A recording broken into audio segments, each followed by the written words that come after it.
adalah apa yang Prof ketahui, apa yang menjadi pengalaman Prof.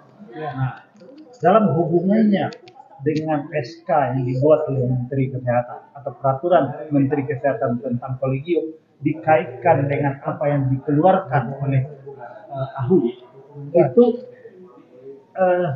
Prof tadi banyak ditanya dan saya kira Prof menjawab dengan sangat jelas bahayanya kalau keputusan-keputusan pembentukan kolegium yang tidak dilakukan seperti yang Prof katakan tadi bahwa ini bukan baru, ini sudah 50 tahun, ini bukan hanya di sini tapi di seluruh dunia. Mungkin anak-anak muda perlu penjelasan Prof, supaya kemudian anak-anak muda, bukan hanya dokter, semua orang-orang yang berkepentingan tentang sistem kesehatan nasional menghasilkan rakyat yang sehat, Indonesia yang sehat, itu paham kenapa kolegium ini menjadi bagian penting di dalam memastikan ke depan kesehatan nasional kita sangat tergantung dengan kolegium yang diperjuangkan yang independen. Silakan.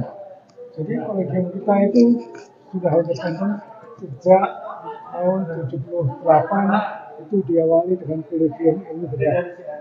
Tapi dari tahun 78 sampai sekarang sudah banyak kolegium yang berdiri. Sekarang jumlahnya 38 dan mereka bekerja secara independen. Yang namanya independen adalah dia berdiri sendiri dan merdeka, bebas, tidak terikat dan berjiwa bebas. Jadi independen kolegium adalah penting. Karena kalau kolegium itu tidak independen, banyak hal yang bisa mempengaruhinya, banyak interaksi yang pengaruhnya sangat besar di dalam kinerja kolegium. Nah, kolegium kan penting sekali dia di dalam satu menyusun standar pendidikan, standar kompetensi, kemudian melakukan sertifikasi, melakukan akreditasi, ujian nasional, pengembangan ilmu dan sebagainya. Jadi memang kolegium harus independen di dalam pendidikan dan di dalam pengembangan ilmu dan penelitian. Sebab kalau tidak akan banyak pengaruh dari luar, apakah itu dari industri, dari birokrasi, dari politik yang bisa memberikan masukan atau satu hal yang tidak sesuai dengan ini. Dan memang kolegium di dalam membina, mengampu ilmu itu dia memegang sekali kaidah ilmu. Dan kaidah ilmu kan itu penting sekali untuk dipegang baik oleh kolegium maupun organisasi. Ada yang disebut objektivitas, rasionalitas, sistematik, kemudian konsistensi, keterbukaan dan sebagainya. Jadi ini penting sekali dalam kaidah ilmu itu dilaksanakan kolegium. Dan kolegium memang selama ini kan sangat aktif. Yang di dalam kerjanya sudah menghasilkan begitu banyak lulusan dokter spesialis selama ini yang sudah bekerja di Indonesia. Mereka bekerja tanpa pamrih, mereka bekerja tanpa intervensi dari luar.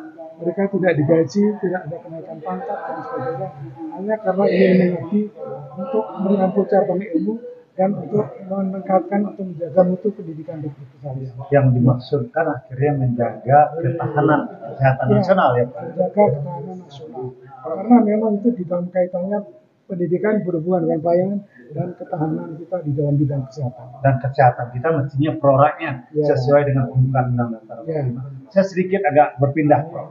Karena yang mendengarkan adalah milenium. Milenium itu tahu atau generasi Z itu tahu Prof tentang game changer. Nah, saya khawatir ini dilakukan oleh pihak, kita sebut saja Menteri Kesehatan sebagai bagian upaya game changer. Dan game changer itu memang melakukan perubahan dan Prof tahu apa yang saya maksudkan game changer. Tapi kalau kita berbicara game changer, dia juga mempunyai political attitude. Dia mempunyai keberadaban. Salah satu keberadabannya dilihat sistem, Prof. Nah, apa yang dilakukan dengan kekuasaan seperti ini, apakah inilah game changer yang dimaksud oleh dunia, Prof? Apakah ini yang dimaksud oleh anak-anak muda yang ingin melakukan perubahan dan tetapi perubahannya itu untuk kebaikan masa depan? Itu pertanyaan itu, Prof. Jadi memang ini adalah satu game changer, tapi game changernya ini kan banyak yang tidak dilibatkan. Jadi pemangku kepentingan yang penting di dalam pendidikan, di dalam pelayanan tidak dilibatkan di dalam membuat keputusan ini. Memang itu game changer yang ada game changer yang baik, ada game changer yang kurang baik. Dan ini sebenarnya pekerjaan kolegium yang sudah 50 tahun berjalan lancar, dan apa yang sudah dilakukan. Kalau misalnya ada kekurangan atau kesalahan, itu mestinya diberitahu kepada kolegium yang ada apa yang harus diperbaiki. Bukan terus mengganti barang yang baru, game changer yang itu, yang tanpa memperhatikan apa yang sudah ada selama ini. Bro, sekali lagi bro, game changer itu merubah tatanan yang ada. Ya. Dan salah satunya adalah senang kalau melakukan idol.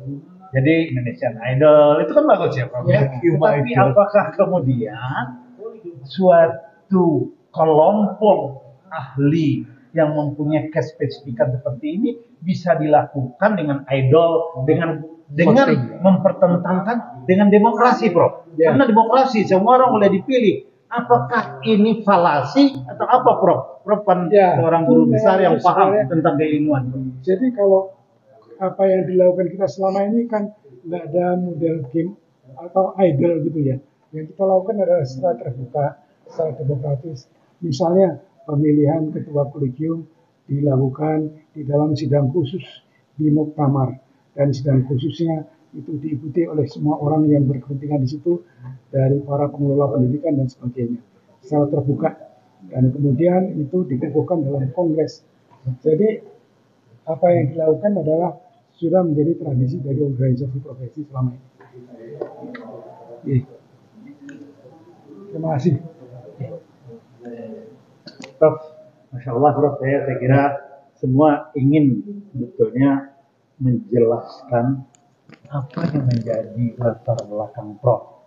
Prof lahir tahun berapa tadi, Prof? Di dalam KTP sebenarnya 45, tapi sebenarnya saya lahir 43. Oh, Masya Allah. Ya, jadi saya kira Prof, ini penting sekali ya, penting sekali kita melihat para menjawab atau siapapun yang ingin mendengarkan ini. Pertama adalah kita tidak perlu memberitahu tentang kebaikan kita kepada orang lain, betul? Ya.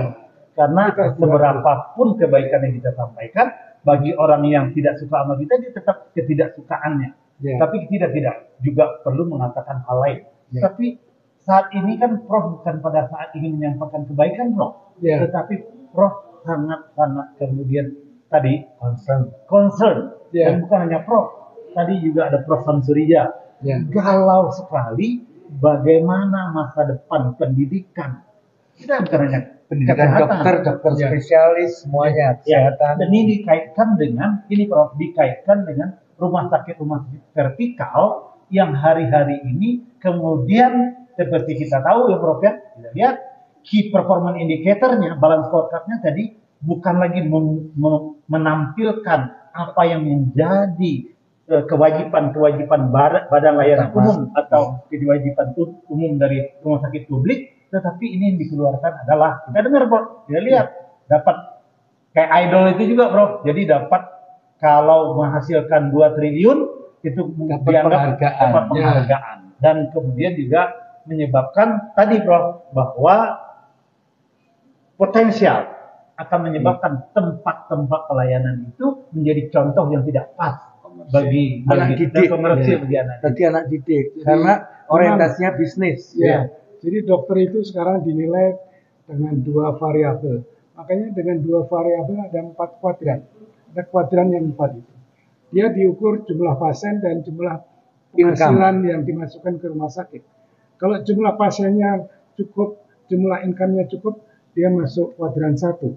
Tapi kalau jumlah pasiennya kurang dan penghasilannya kurang, ya masuk kuadran 4. Kuadran 4. Nah, memang itu adalah 2 indikator yang sekarang paling penting di rumah sakit. Dan sekarang ada dokter yang dia tidak bisa memenuhi kuadran itu, dan dia dipindahkan dari Rumah Sakit Jogja ke Semarang misalnya. Nah, itu adalah satu ukuran yang dipakai untuk menilai kinerja dokter yang terlalu sederhana sebenarnya, terlalu disimplifikasikan. Sementara susahnya memang para pendidik yang sibuk dengan pendidikan, dia kalau diukur dengan jumlah income dan jumlah pasien, pasti di bawah. Dia akan cocok, Karena dengan begitu dokter-dokter yang pendidik, NIDN terutama, dia kalau di rumah sakit, dia akan menjadi masuk dalam kuadran 4 atau 3. Karena waktunya untuk penelitian, waktunya untuk pendidikan, waktu pelayanan di poliklinik jumlah pasiennya kurang. Pelayanan di rumah sakit dirawat inap, jumlah pasiennya. Tapi apa yang menjadi kinerja dia seharusnya diukur secara keseluruhan. Apa dampak di dalam program pendidikan, berapa banyak dokter yang dihasilkan, berapa banyak S2 yang dia luluskan, bagaimana mutu pendidikan, dan sebagainya. Semuanya itu juga menjadi indikator yang penting kalau dia menjadi rumah sakit pendidikan.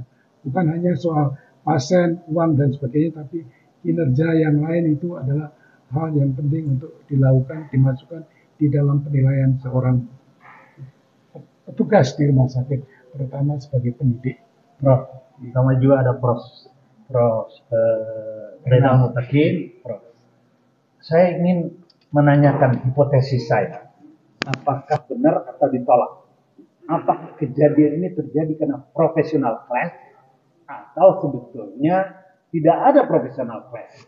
Misalnya antara orang yang kemudian tahunya ilmu sosial dengan orang yang tahunya ilmu kesehatan. Ini apakah profesional clash atau sebetulnya bukan profesional clash, tetapi sesuatu yang terjadi karena tadi Prof, adanya hidden compete agenda untuk bukan menjadi tujuan daripada kesehatan. Prof, gimana jawabnya? Ya, kita bisa melihat ada suatu surat keputusan dari Dirjen Yankes, di bawahnya itu ada Direktur Tata Kelola Nakes, di situ Dirjen Nakes. Itu membuat surat keputusan instruksi kepada semua direktur rumah sakit vertikal, rumah sakit Kemenkes, agar penilaian kinerja kepada dokter spesialis di rumah sakit vertikal, jadi disebutkan ada dibagi kelompok kuadran 1, 2, 3, 4. Terus penilaian kinerja yang terkait dengan nanti gaji yang diperoleh itu dikaitkan sama berapa banyak income yang bisa dia masukkan ke rumah sakit. Satu, yang kedua adalah sejauh mana seberapa banyak dokter itu memanfaatkan pemeriksaan yang menggunakan alat-alat canggih. Jadi itu penilaian itu menunjukkan bahwa ini orientasinya sudah orientasi jual beli. Kita tahu bahwa yang paling senang sebagai dokter secara etis, kalau saya sebagai dokter secara etis, itu adalah saya melakukan pemeriksaan canggih itu karena kebutuhan pasien, ada indikasi medis. Baik Prof, karena sudah ada. Jadi singkat saja Prof, bahwa sebetulnya terjadi profesional clash dari orang yang memikirkan tentang uang dengan orang yang memikirkan tentang value. Yang satu value-nya uang, yang satu value-nya adalah kebaikan dan kesehatan. Itu yang sudah azan, kita tutup dulu. Terima kasih banyak Prof. Terima kasih banyak. Terima kasih banyak ya, Prof.